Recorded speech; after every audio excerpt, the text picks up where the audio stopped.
You're listening to CX Passport, the show about creating great customer experiences with a dash of travel talk. Each episode, we'll talk with our guests about great CX, travel, and just like the best journeys, explore new directions we never anticipated. I'm your host, Rick Denton. I believe the best meals are served outside and require a passport. Let's get going. What does experience design mean? We hear the phrase all the time, and it passes through our minds often without a thought. The same goes for a brand or strategic design. Beyond knowing what they mean in a practical way, how do they influence business? More specifically, business results. Today's guest, Jared Fink, Group Director of Experience at Siegel+Gale, brings a perspective on all of these and uses that perspective to help brands build meaningful growth. Note a key point I'm hammering home here: results. Too often the world of customer experience, brand, experience design, they're associated with the esoteric, the theoretical, or forgive me, listeners, for using a favorite crutch phrase of mine, fluffernutter. Jared has mastered the art of blending strategic design and utopian experiences to create real results, real results across multiple brands. He's known for his unique process that integrates products, services, and relationships to create transformative customer journeys. We're talking about digital. We're talking about physical. We're talking about human. Yep. The messiest part of any design, good old humans. How do we get to great experience design with all the above? Let's find out today with Jared. Jared, welcome to CX Passport. Thank you so much for having me. Pleasure to be here. Love that intro. I always get a kick out of writing these. I have a lot of fun trying to figure out how best to capture Jared. So Jared, it is very true. But, Jared, by design, pun intended, I am a dad, I threw a bunch of phrases all over the place there in the intro. So let's just start there. What does experience design mean to you? How can getting it right create business results? That's such a great question. Experience design, for the way, we think about it at Siegel+Gale, is really like a method of planning and crafting the interactions people do have with the world around them, whether, again, as you mentioned, like products, services, environments, people. But the key is designing it to create a positive and memorable event. That's where the heart of brand comes into the part of experience design. So really, we look at it as orchestration by design. Pulling that all together really helps commercial leaders think about people in the context of how it's really lived. And there's a lot of variability within that, but you try your best to kind of design and apply these kind of methods of really putting people at the center of your decision making to craft things that people really care about. And for us, that's a lot about unlocking what the purpose is of that brand, that organization, and making people really feel it, that it's delivered. And doing that, really requires planning it out in a way that uses a lot of really good intelligence, but ultimately designing something that people love. I think I got to end it right there. Designing something that people love. Your answer had a bevy of things that I actually want to pull out a little bit. And one of them, you talked about I'm not going to get the phrases exactly right, but you're talking about understanding what the individuals want, what they want as far as, and then how that ties to the brand promise. I mentioned the messiness of humans in the intro. So I've got to imagine one of the complexities around experience design is when you're talking about that human layer. So how have you gone about, I guess, understanding how to create things that people love when we're just so bloomin' messy as humans? We really are, but a lot of things come down to just really simple truths about people. So a lot of the things we do is really living in the shoes of the customers and ultimately the other people that influence a lot of those interactions that they happen to have. So yes, a lot of the things we do is really about doing some really deep, quantitative understanding the performance of how something may have worked in the past, what results came out of a lot of those interactions, whether they happen to be transactional, whether they happen to be purely emotional, or whether they happen to be really just loyalty drivers to keep you within that brand's lane. But a lot of the work that's really enlightening, the stuff that shifts a boardroom, the stuff that really gets people to feel it is when you actually go and spend time with them and document it. So a lot of the ethnographic work is spending the time documenting. And I've been in some really interesting, awkward, delightful, beautiful, silly moments when researching these people. But you actually find out people live, because a lot of times it's the blend of that, quant and qual, and bringing in that emotive and that rational together, that gives you that insight about what they actually think about your company, how they actually use it alongside other brands. Sneaky surprise, your brand doesn't stand on an island. A lot of times it's amongst, but talking about travel, but it's true. We can be kind of blinded by a lot of these business norms. You want to understand how it all fits together. So that immersive research really helps pull on that core of the user experience design. Okay, that immersive part of it, I'm going to give you some time, Jared. So I'm going to wait until later in the episode, but I want to hear some of those. Let me choose insightful stories, but they could be entertaining. They could be shocking. There's an old retail book. Man, I wish I could remember the title of it. And I remember he was talking about doing something similar, going out and living in the, maybe not living, but being in the customer's homes. And it was a particular, I think it was a pest control product. And he said, the number one thing we realized is that people use way too much of our product, because they would watch them when they'd see the roach come across, they'd use half a can on it. And so, but that would be nothing they would ever determine by a survey, nothing they would ever understand about understanding mass of people, but by being there with the one person, seeing, we've got to help people understand, look, one little dab and that roach is dead. I do think when we're talking about humans, there's a lot of complexity there. And you had said something to me when you and I were talking before the show, and it said you had this motivation to simplify the world around you. That's something I really want you to unpack, because this world, beyond humans, but we're messy, we're complex. How does that desire for simplicity influence your approach to experience design? Yeah, I think it's beautiful simplicity is really hard to do. Yeah, really hard to deliver against. And also sometimes the process of getting to something simple can be a little messy too. The organization I love and work at, Siegel+Gale, we are the simplicity company, and we think about it in this way. It's the convergence of clarity and surprise. When those two things come together, you create this unexpected moment that builds onto another moment that ultimately builds a whole new identity of how this organization, this brand sits in your mind, and how you want to interact with them. And so for us, it's not a reductive exercise. It's not just purely about eliminating friction, but it's just about seeing, like, what do people really expect? And what's kind of left on the table? And then you start looking out into the rest of the world and seeing, like, oh, this is what in a different adjacent category someone's done to drive that kind of unexpectedness that really got you to say, like, wow, this is not only easy to do or easy to use, but something that's really, really unique and special. This is your captain speaking. I want to thank you for listening to CX Passport today. We've now reached our cruising altitude, so I'll turn that seatbelt sign off. While you're getting comfortable, hit that follow or subscribe button on your favorite podcast app so you'll never miss an episode. Love it if you'd tell a friend about CX Passport, leave a review so others can discover the show as well. Now, sit back and enjoy the rest of the episode. I love that phrase, the convergence of clarity and surprise. You may have given us the show title already here in the first 10 minutes, but that convergence where you've got clarity, I'm expecting it, or I understand what I'm getting, but then that just pop of delight, that is, there's something special there. Jared, this is in my sort of way back past, about 4 or 5 years ago, I had spent some time consulting with a luxury audio brand. And at the time we were working to reimagine that in-store experience.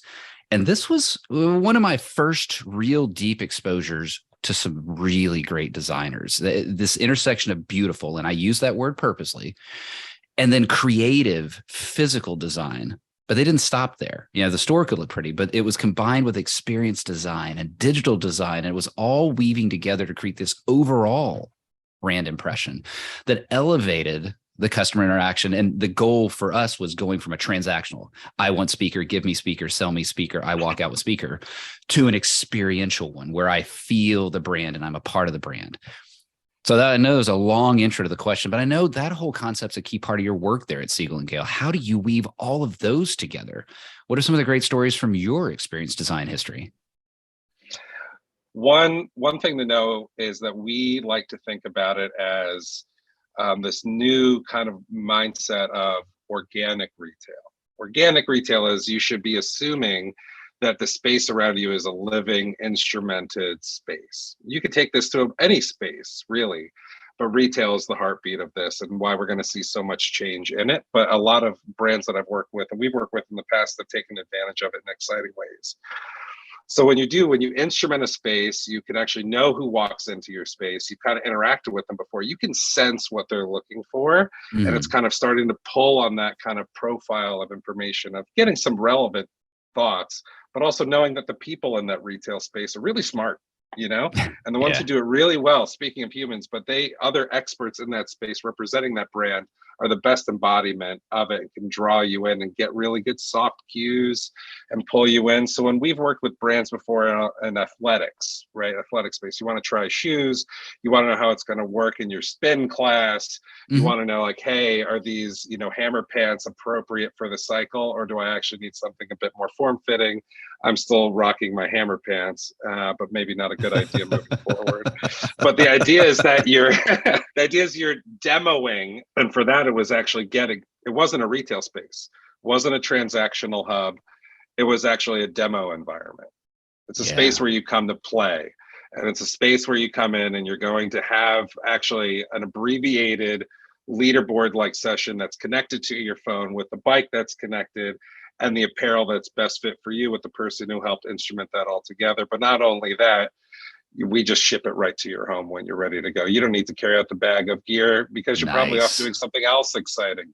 And home furnishings, they've been doing this really well, but now tech is starting to play a more interesting role where they could actually start to change the space of the showroom. It's actually using this background infrastructure technology to have like this modular showroom where if you come in, we want to show you like, hey, this is your bedroom, but now we're going to actually magic swap the wallpaper. We're having a conversation about, well, what is happening in your life? Why do you need to actually go off and change this up? That's so interesting, so that they can connect that need to another need, which ultimately helps drive the commercial results. Yeah. Well, and how do you find out? By interacting with them, getting to, and you brought the theme at the beginning into that well, and that is, but now we're driving business results. This is, sometimes the customer experience, oh, well, we just want to be nice, or we want, and CFOs can get hung up on, I don't care about that experience stuff. Show me, actual results. Well, there you go. By having that experiential moment, by being able to swap out what the room design looks like and being able to have that allows that salesperson to be able to interact deeply and generate more sales. You talked about, I like the idea of the journey doesn't end inside the store. And those of us in this world know that, but especially in New York City, especially in Manhattan, I don't want to be lugging a bunch of crap around. And so being able to say, no worries, it's going to show up at your place. Or if I'm a tourist, hey, it's going to show, you don't even have to put it in the plane and it's going to ship it back home. I love all that. That's going to give me a good vibe. And it's that word vibe, that word feelings that I want to ask you about next. That's at the heart of experience design. So tell me, what are some of those expected moments of joy that you've had that only a great design can bring? Yeah, moments of joy, don't you wish it could be every moment? But for us, when we start to think about designing for those, it's really about the small touches. Moving forward, we're actually thinking about the more unexpected moments. So like, let's give it a travel context for some of the work that we've tapped into in the past. Sometimes it just feels like at one tier, really nice when you walk up. And let's say we've used technology to do this. Like, let's hope a customer has their mobile app on when traveling. But when you just get recognized in hospitality, that little moment without having to give a lot of information or sit and wait or stand in line, and someone just kind of comes up to you, recognizes you, and let's say you have status, then that's like, that's perfect. So we've designed those little moments, but the technology behind it's actually kind of gnarly. But then you kind of go up a tier, and then you start to say like, well, I'm starting to get a sense in using this hospitality context that you may be on this bigger journey of leisure, business and leisure, right? you're trying to do some stuff for yourself. You may want to see someone else, but you may also have a real anxiety inducing business pitch. So when we've done those little moments where we actually set up your room to be instrumented to have your business, but also kind of give you those nice recommendations on a note with a little basket of the goodies that helps you enjoy the leisure part, but also the goodies to help you with the business part. And then when you start to level it up a little bit broader and deeper, that's when you get into more, let's say, luxury, or you start to have really high expectations of these moments of joy. Well, what about when you start to think about these unknown examples of you're in a destination where you don't know what's going on? It could be Dayton, Ohio, or it could be London, could be something in between. And when someone's actually giving you a kind of fast pass to something you didn't know existed and got you those seats, and also maybe have taken care of a lot of the extras for you of getting there, guess what? The Uber's already booked. Then you start to really have these really immense moments of joy.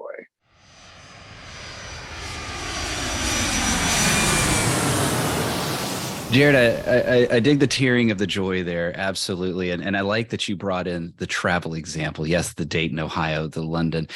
Travel can have its moments of joy, but it can have its moments of absolute exhaustion. And it can be quite a bear. And so it can be nice to stop down in the lounge. And that's what we're going to do here. Join me here in the First Class Lounge. Let's move quickly here and have a little bit of fun. What is a dream travel location from your past?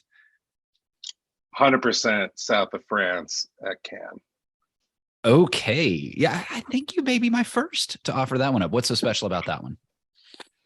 To me, it was definitely the premium nature of that trip was something I was really looking forward to. Excellent. Boy, when you do get a premium vibe on a trip, it can be something spectacular. There's a place for, my gritty backpacking where it's the anti-premium, but man, it's nice to have premium as well. Absolutely. So what's a dream travel location you've not been to yet? I have never been to Tokyo, and if I've taken probably 50 different where should you live quizzes in my life, and Tokyo's like 95% of them, and I've still never been there. That's definitely on the dream list. Holy cow. Well, Jared, we're not going to consume too much podcast time on this. I just got back from there. Last Tuesday, my family got back from a trip to Japan. Tokyo was the first part of it. Kyoto was the second half of it. It was phenomenal, fantastic. So I'm glad that is a dream travel location I haven't been to yet. What is a favorite thing to eat? I'm gonna build off of my Tokyo example and a great documentary. And I'm not gonna rip the name, but Jared Dreams of Sushi is a real example. Okay. And I could eat that every day. And that documentary was also really awesome. Okay, I'm going to have to check that out and maybe get that into the show notes as well. That sounds interesting. I'm going to have to get a hold of that one. Now let's go the other way, Jared. What's a thing your parents forced you to eat, but you hated as a kid? Oh, 100% oatmeal. Total texture thing. I'm a total texture person with life, with people, all about the texture. And this one did not agree with me. Oh, I love this question. I'm going to have to start doing video podcasts so that people can see the visual, the facial reaction to that question. I absolutely love it. Jared, what is one travel item, not including your phone, you will not leave home without? I've had the same moleskin for a while, and it's my dream journal, as I joke about. But I love to document all my best thoughts actually come when I'm not thinking about work, or if it's a personal thing, when I'm just living through it. And when I capture that, I love to write it down.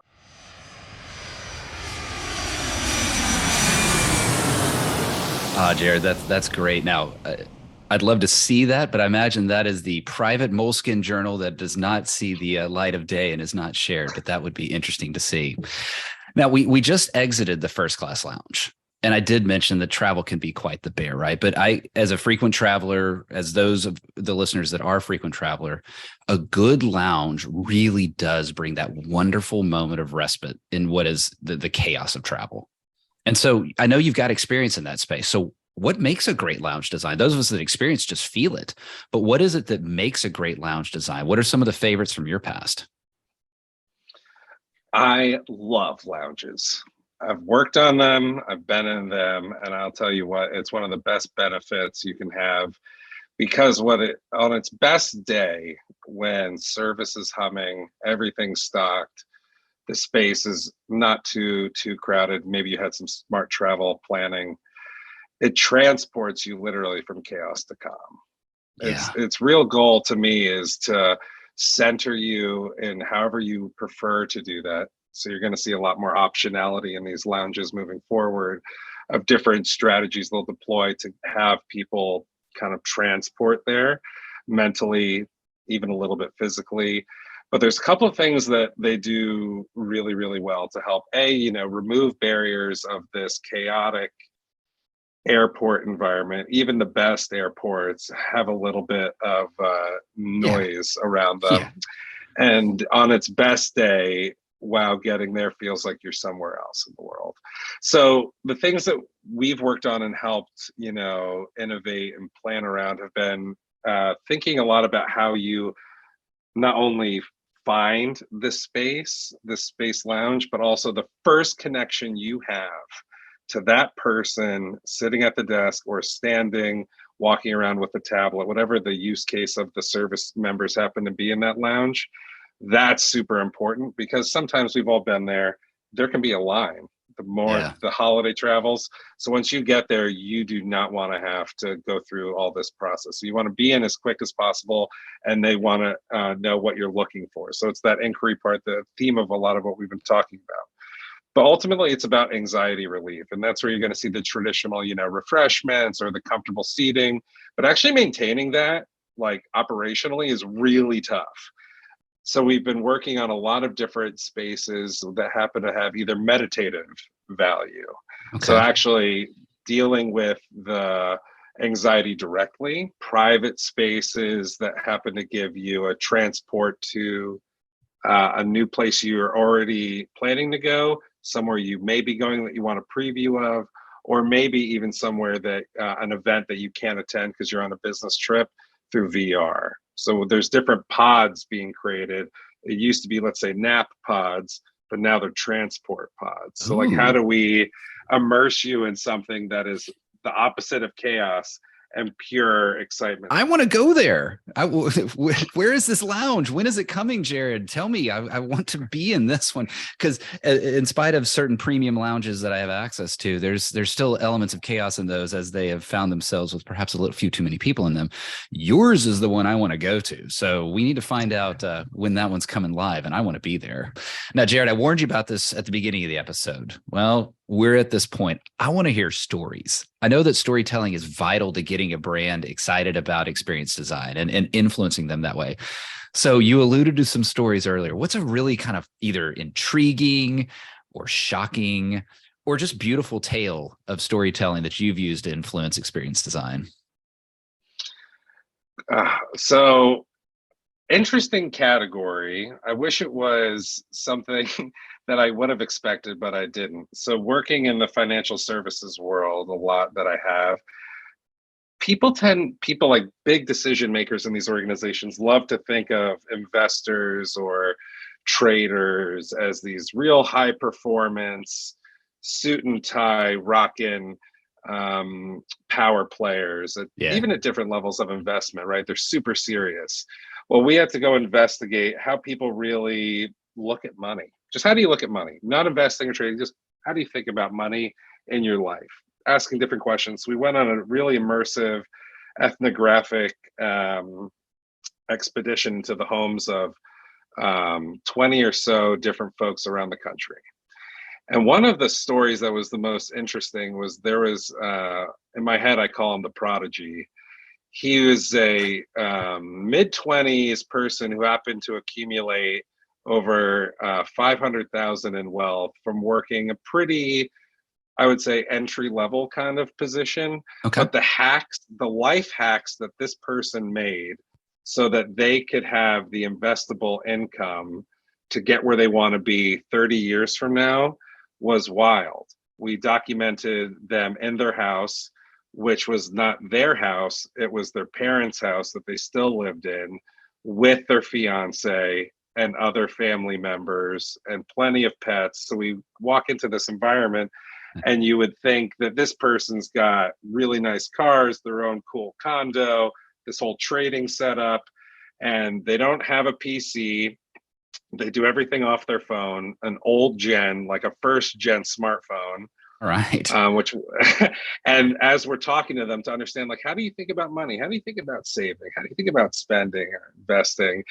The parent is walking through in the background, crawling on their hands and knees, asking us if we need anything. Oh. And they were talking about, then they would break character and talk about how much their family means to them.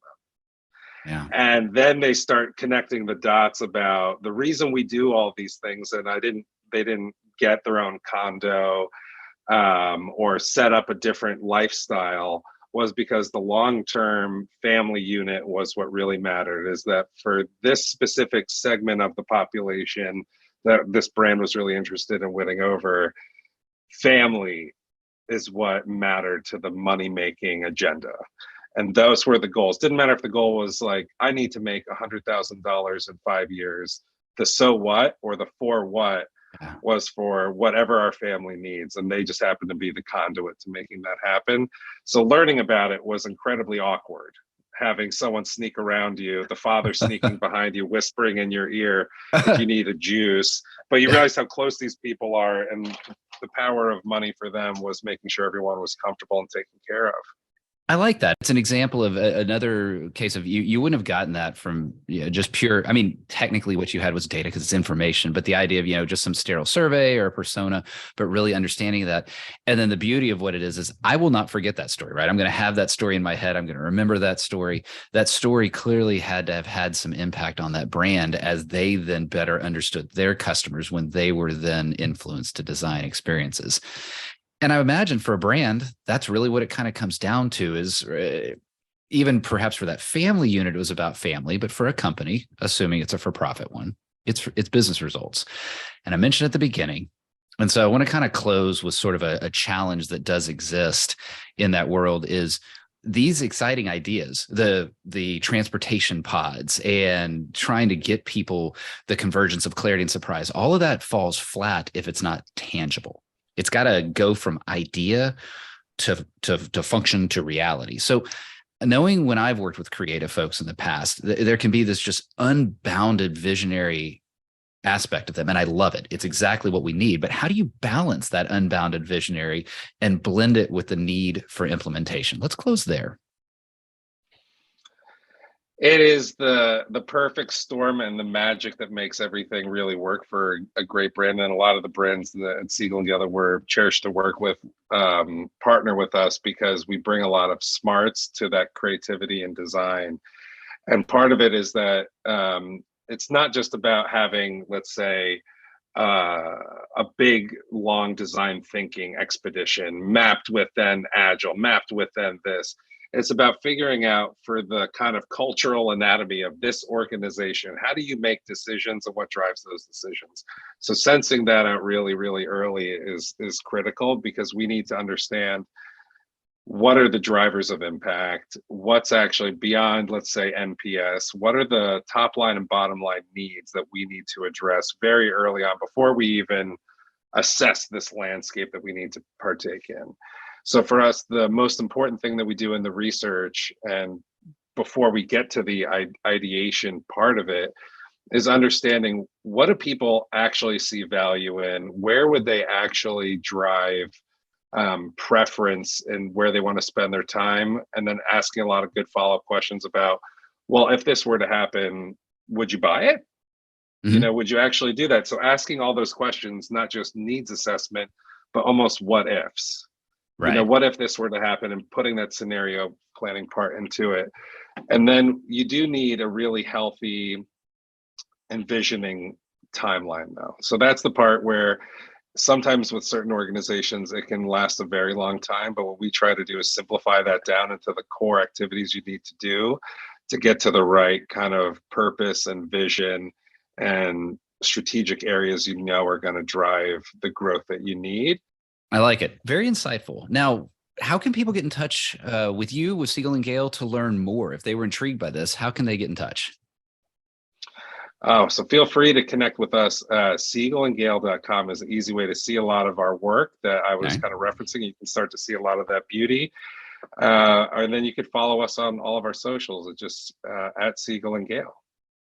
Hey, folks, I'm going to have that down in the show notes like always. Scroll down, don't even leave the episode, click the link, and you'll be able to access and get a chance to learn more. Jared, really enjoyed the conversation today. Didn't quite know where I was going to go, and I kind of had some fun with the road that we were on. I'm still remembering the phrase, and like I said, it may be the show title, the convergence of clarity and surprise, but the idea of transporting from chaos to calm.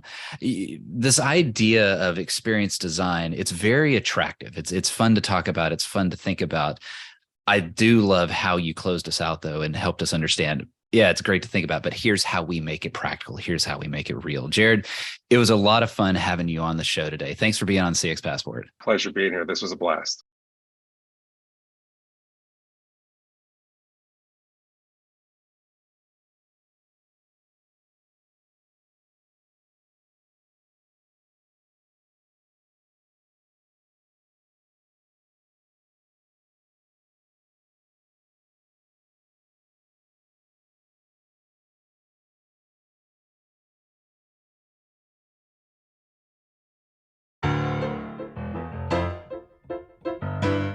Thanks for joining us this week on CX Passport. Make sure to visit our website, cxpassport.com, where you can hit subscribe so you'll never miss a show. While you're at it, you can check out the rest of the EX for CX website. If you're looking to get real about customer experience, EX for CX is available to help you increase revenue by starting to listen to your customers and create great experiences for every customer every time. Thanks for listening to CX Passport, and be sure to tune in for our next episode. Until next time, I'm Rick Denton, and I believe the best meals are served outside and require a passport.